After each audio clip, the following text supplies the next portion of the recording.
श्रीशिवपञ्चाक्षरस्तोत्रम् ॐ नागेन्द्रहाराय त्रिलोचनाय भस्माङ्गरागाय महेश्वराय नित्याय शुद्धाय दिगम्बराय तस्मै नकाराय नमः शिवाय मन्दाकिनी सलिलचन्दनचर्चिताय नन्दीश्वरौ प्रमथनाथ महेश्वराय मन्दारपुष्पबहुपुष्पसुपूजिताय तस्मै मकाराय नमः शिवाय शिवाय गौरीपदनाब्जवृन्दौ सूर्याय दक्षध्वरनाशकाय श्रीनीलकण्ठाय वृषभध्वजाय तस्मै शिकाराय नमः शिवाय वसिष्ठकुम्भोद्भवगौतमार्य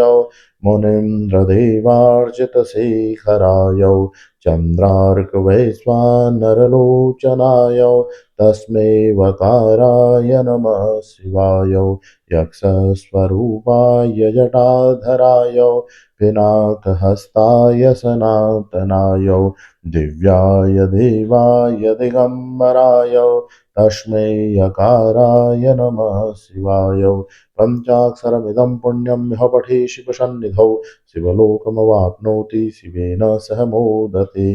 बोलो शंकर भगवान की जय।